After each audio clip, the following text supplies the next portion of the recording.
Astronomers from around the world are expressing excitement about a radio signal coming from deep space. New Scientist magazine reports some say it might be a signal from an alien civilization. The signal coming from a point between the Pisces and Aries constellations has been detected 3 times by the SETI radio telescope in Puerto Rico. The giant antenna uses a worldwide network of personal computers to sift radio signals from space. Sounds like a movie. It does. Contact, maybe? Yeah, Thank you, Bill. Bay Area scientists today said we need to decide what we're going to say to extraterrestrials. A recent discovery of a mystery signal, along with new technology, are leading some to predict we'll soon have a chance for a cosmic conversation. It's really startling when you think about it. KTVU Health and Science Editor John Fowler is here now with more. John? Startling it is, and it could be humanity's most important message, a simple hello. Across the globe, radio receivers like these are listening for a signal of intelligent life in the universe. And as in the movie Contact, real astronomers today say they have at least one mystery signal picked up by this dish in Puerto Rico last month. And they're confident technical advances will turn up a sign of ET. We probably won't be able to decode it. We'll know they're out there, there's something out there, but we won't know much about their civilization. To come here and, molest us. According to the famous Drake equation, astronomers estimate there are some 10,000 intelligent civilizations just in our galaxy. The nearest one is likely very far away. But many scientists urge caution when it comes to initiating contact. They say it might be foolish, even dangerous for Earth to assume we know all the risks. I don't think Earthlings should transmit messages right now. We're an emerging civilization. We're just getting in the game. Wertheimer heads the SETI at Home project at UC Berkeley. He says listening is one thing, replying quite another. We're just learning how to do this, and we really don't know what we're up to, and so we need to be careful.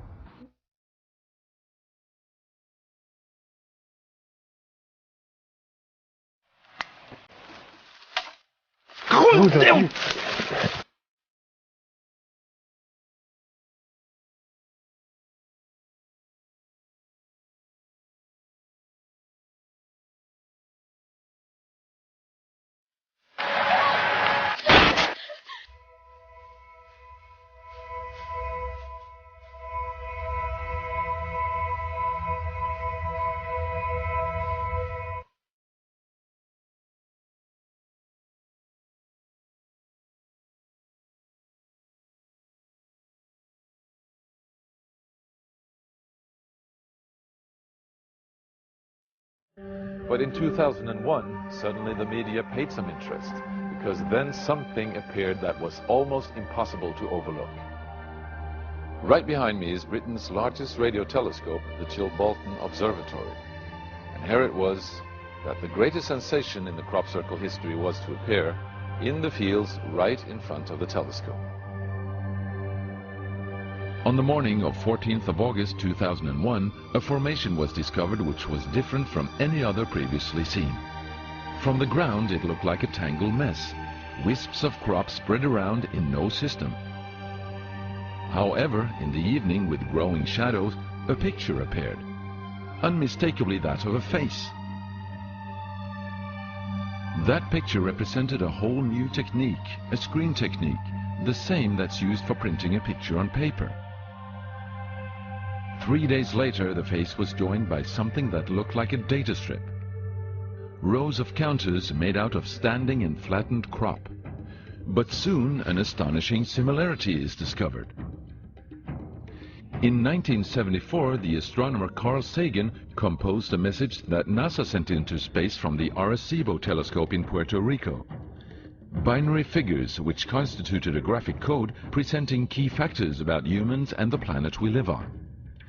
27 years later, an identical pattern appears in a crop field right in front of a similar radio telescope.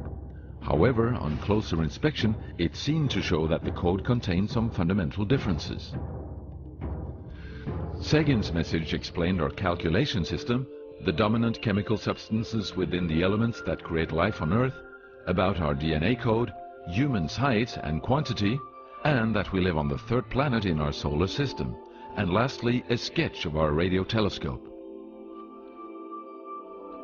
The message received described the same calculation system, but that silicon is most dominant in life forms in contrast to carbon. The drawing also clearly shows a humanoid figure with large head in relation to its body. It's also explained that they have an extra string in their DNA, are approximately 4 feet tall, inhabit the 3rd, 4th and 5th planets in their solar system, and have a population of around 21.3 billion.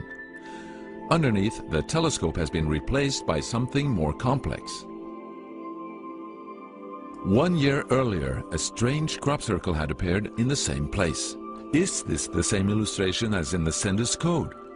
Is this the correspondent's radio telescope?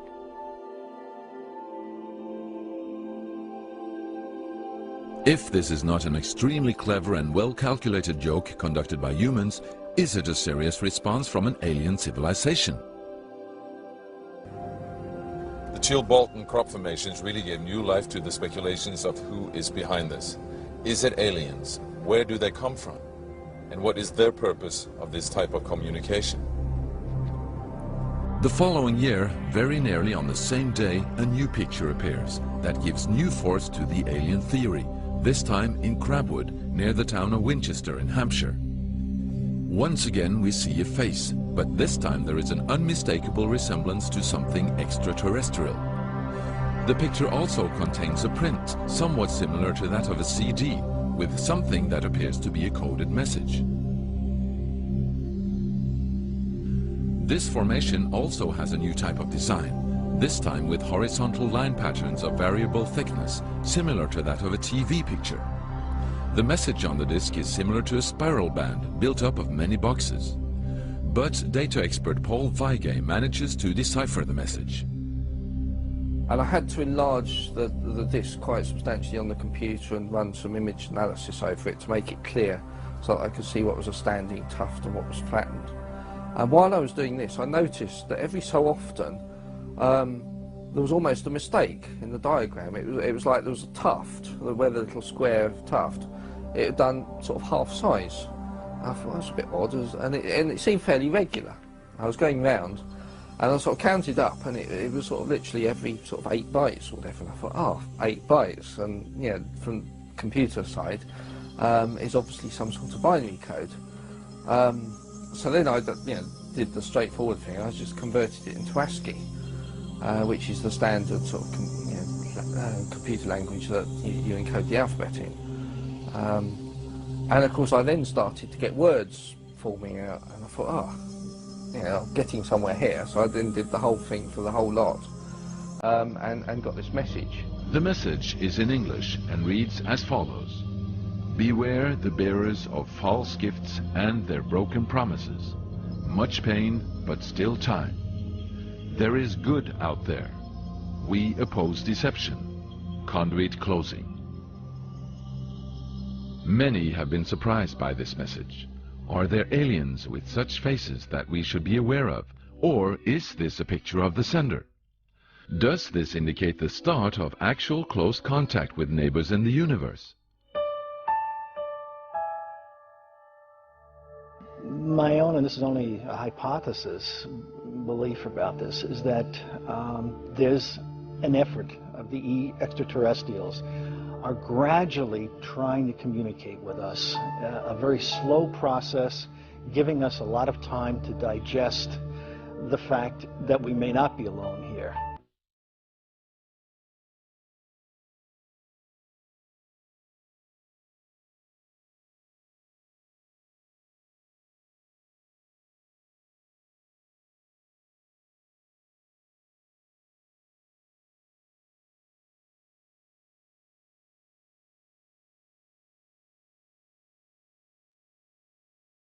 Here we have an amateur astronomer capable of catching these things with his small telescope and a small camcorder.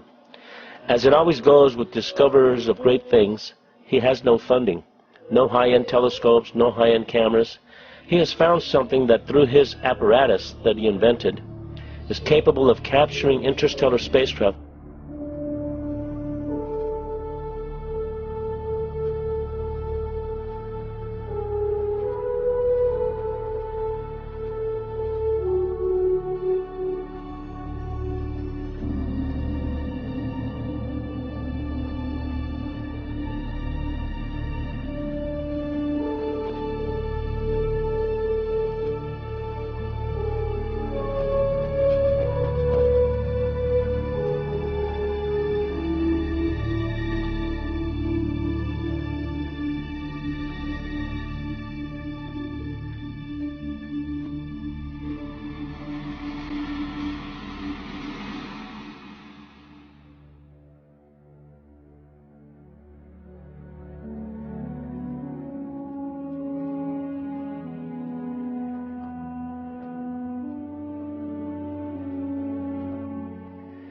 If the starships that John Leonard Walton has captured in deep space are ours, then I am glad we have them out there protecting our planet. What they are protecting us from is thought-provoking, to say the least. These things are enormous. On the other hand, if they are not ours, I wonder who or what is operating them. There was a fear then that, of something out there. It became a very big concern. Asteroids, UFOs, people coming from other places. Paranoia was also there within the government. You know, at certain levels, you could feel it. You knew it was happening. I noticed the satellites' positionings. I said, now this is supposed to be a system that tracks radar anomalies on Earth, right? You know, the whole thing, the movement. Yep, that's what it does. And I said, so why are half of them pointed towards the outer space? Towards the moon, towards areas that are just blank space? Well, I don't know, was the reply. He says, never thought about it. He says, well, at least half of those satellites you got up there aren't looking at Earth. I said, what are they looking for? He says, well, you got to have need to know about that. I said, I see. In other words, who's coming? He says, we don't know. End of subject. Ever since I got involved with John Leonard Walton, I always now look at the Big Dipper in a totally different way. I can't wait to have people all over the world seeing them. The great thing about the interstellar starships is we know where they are.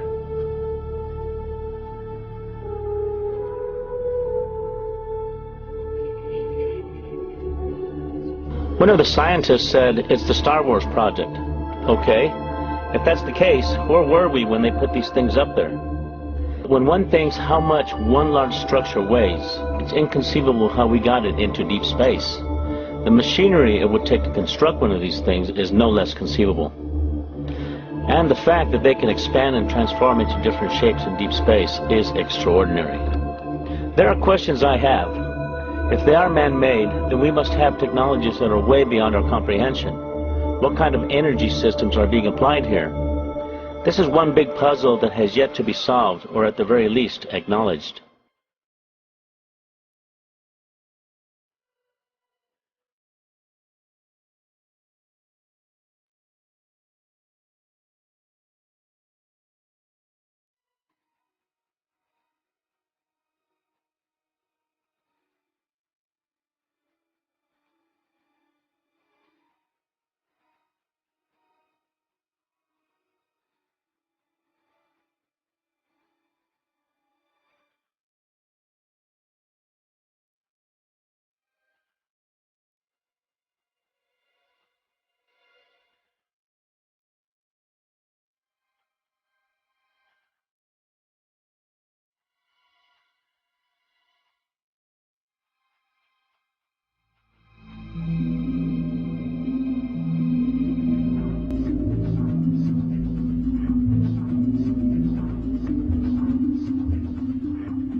As John Leonard Walton follows them with his telescope, they are in perfect sync with the Earth's orbit, posing as a star in Orion's belt, the Big Dipper, Vega, or in other constellations.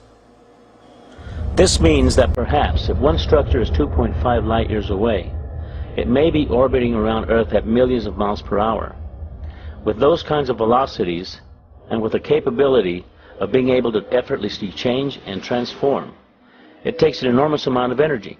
What kind of alloys are they made of that allows them to transform and retract at these velocities in deep space?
It has taken us at least 10 years for the United States, with the help of Russia and other countries, to construct the space station. And when you look at these huge structures that are in deep space, you just have to wonder, what are these things? Who inhabits them? There are rumors about secret projects where men and women have been sent into outer space as an exchange program. You need to think about this. We have wars going on right now here on Earth. Our planet is in turmoil. People of the Earth have no concept as to what reality is anymore. We are too busy fighting terrorists, too busy looking out for human enemies. Is something more sinister awaiting our planet? Are we under observation and under close scrutiny? We don't know what we are about to learn about the interstellar communities that are obviously among us, orbiting our planet in our immediate solar system. For the moment, we have barely tipped the iceberg.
Here we have an even more amazing piece, and you know, you are all some of the first ones to see these. And you can see again we have a solar system. Here is a planet with an atmosphere. There's a ship here and a ship here, and there's a nice little blow up of what's inside the dome of the ship, in case you're confused about what it is. And this is as well, you know, you can see the steps here, typical of, you know, pyramidal step pyramids. And here we can see that this ship is following a comet that is coming at the Earth, or at least at the planet that's here. And you can see that this UFO, right, which you can see is moving at high velocity, is doing something to push the comet. So this could be a representation of an event either in our past or in our future. So if here you have, you know, you shouldn't be recording this. No recording. Okay, so here we have other pieces. Again, we have a solar system. The sun is very clear here. We have a planet with an atmosphere. We have another planet here, and we got an ascending ship here, another one down there, and then one inside the sun flare. So here, so here we see a UFO coming out of the sun. It's very specific.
They're called crop circles, huge geometrically perfect shapes that literally appear overnight, carved right out of farmers' fields.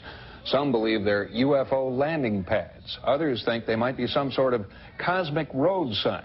And, of course, many people just think they are hoaxes. Recently, the story of these crop circles took a dramatic turn. For the first time, physical evidence of their creation may have been discovered. At first glance, they look like ancient Roman dinnerware, but some believe they are something far more dramatic, extraterrestrial artifacts left behind by the crop circle's mysterious creators. The plate is like a map, the map of the crop circles.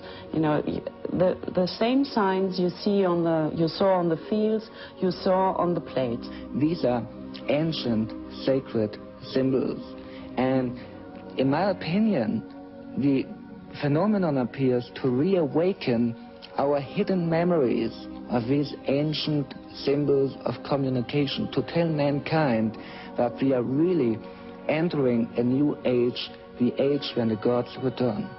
All indications are that this is part of a pattern of powerful, unusual intelligence showing itself on the planet. Is an alien power drawing messages on a canvas of grain? Are these circles an elaborate global hoax? Our story of the latest development in this mystery begins on the morning of July 20th, 1991, when jogger Hans Slan discovered these patterns carved into the wheat fields of Grasdorf, Germany. 150 feet long and 50 feet wide, they were inscribed with ancient symbols that appeared to be in the lost Celtic language. This is a message. This is indeed a message by a non-human intelligence. After receiving a telephone tip, local journalist Claudia Briebach was one of the first investigators to arrive on the scene. She immediately ordered a series of aerial photographs for analysis. They were just huge. They were really amazing because they were so huge, and I first thought it couldn't be a human being doing this. If it's a human being having done this, it's a genius, really. Because I think it was about 100 meters long, and the circles were exactly made, and it was really beautiful. Our investigative team invited German researcher and author Michael Hessemann to analyze the origins of the Grasdorf circles. He began with a land survey to determine if the circles could possibly be a hoax. If you fake them, you would really align them with the tram lines. But they are not in alignment to the tram lines. And it is exactly in an east-west alignment. And so really guide me to the conclusion that we have a real phenomenon and that they are not made by human beings. Analysis of soil and plant samples taken from the Grasdorf circles revealed some unusual characteristics. The stalks are bent but not broken. They lay down one by the next one next to each other in a circular pattern. We found molecular changes, we found genetic changes, we found all indications of a great heat. Scientific tests performed by the Technical University in Berlin showed radiation levels inside the crop circles that were 172% higher than in the field around it. In April, psychic Helga Lundström visited another section of the Grasdorf fields, where the unexplained phenomena had been captured on film. This is amazing. She really detected the right side of what we call the sun wheel, what is one of the circles we have in the pictogram. And it is really amazing how she, after 2.5 years, really detected the right side for this formation here. The mystery intensified when metal detector tests of the crop circles uncovered 3 unusual metal plates. Each plate contained an image of the crop circle pictograph, exactly the same design that had been carved on the wheat fields. German historian Moshkote Litvas helped analyze these metal plates that were found to be made of precious metals, bronze, silver, and gold. I went with the plates with another man together to Berlin. There is an examination institute, a very, very big institute, and they found there is only silver in the silver plate, and the bronze is very unusual. We have never since seen metallic plates like this. If you look on this picture, you see there are a lot of circles. But there are only 3 circles surrounded by half circles. And that are the places they found the 3 plates. In all the other circles, they found nothing. How could such elaborate designs appear overnight in the darkness? Why did these huge symbols mirror the images of the metal plates? These are only 2 of the many questions that surround these mysterious circles.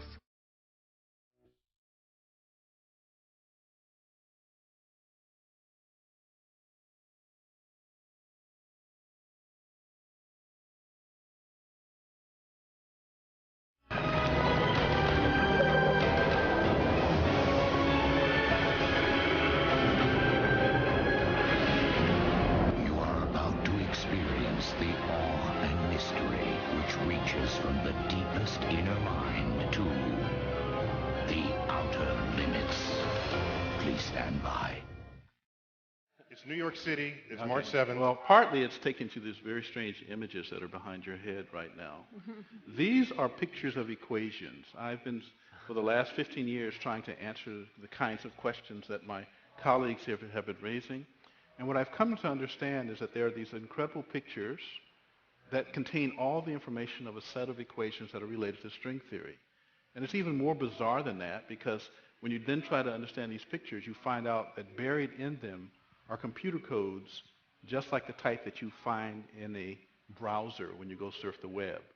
You're saying your attempt to understand the fundamental operations of nature leads you to a set of equations that are indistinguishable from the equations that drive search engines and browsers on our computers. That is correct. So, wait, I have to just be silent for a minute here.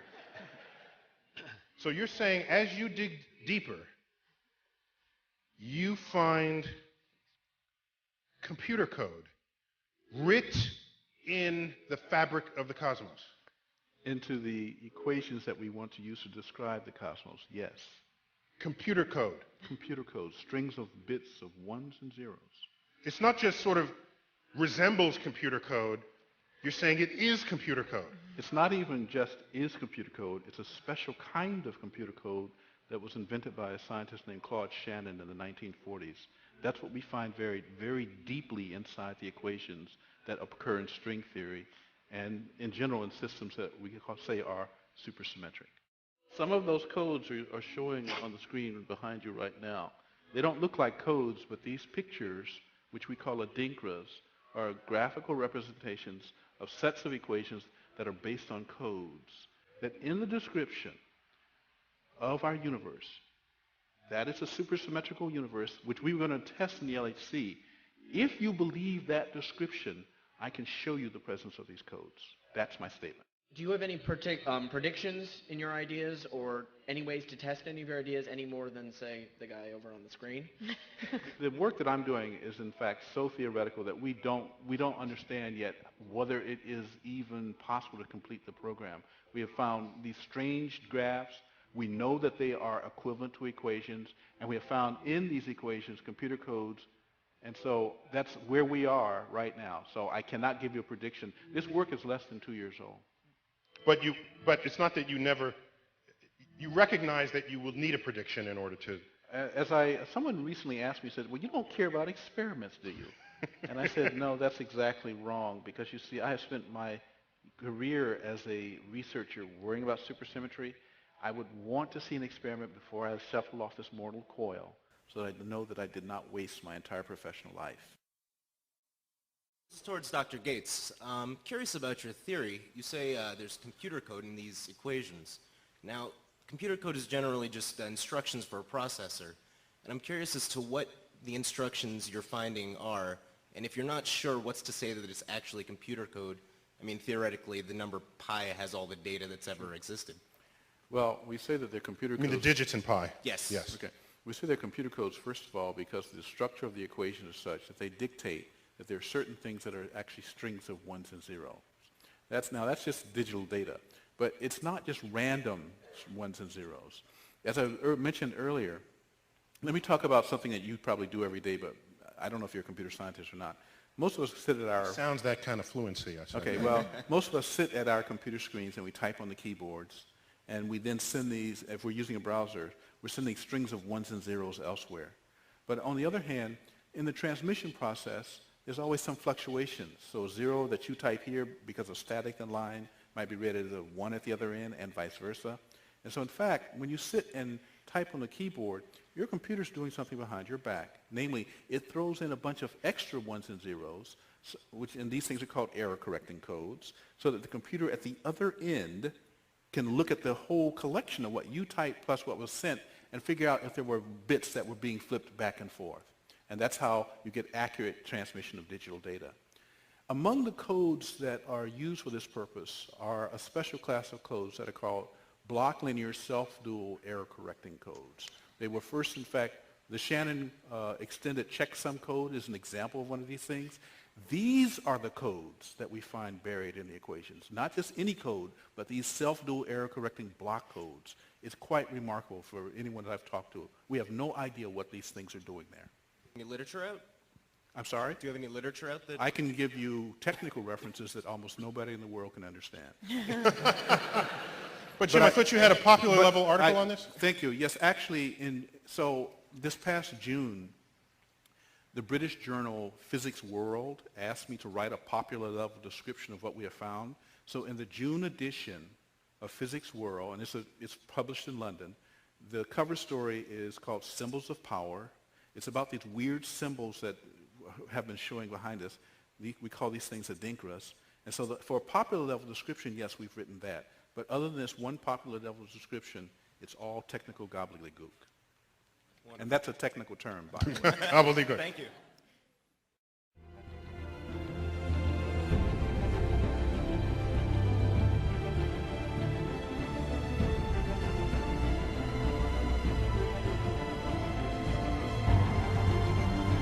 There's a philosopher at Oxford, Nick Bostrom. The argument is called the simulation argument, and he argues that we are all very likely not living in a real universe, but living in a simulated universe. And we are being simulated on the hard drives of computers of the future. Now he gets there with a few simple steps. You simply have to acknowledge that consciousness is at bottom the result of information processing at the level of the brain, and there's nothing magical about brains. It could be information processing in a computer of the future. Most scientists think that's true. They don't think there's anything magical about the wet stuff in our heads, and that consciousness is at some point going to be instantiated in computers. Then you simply have to grant that humans of the future will run simulations of the past in the way that we run simulations, Sims games, and then there's just one short move that simulated universes, almost by definition, will outnumber real universes, and therefore we are a lot more likely to be among the simulated ancestors than the real ancestors. Now again, this everyone acknowledges it seems a little crazy, but the assumptions that you have to take on board are not so weak.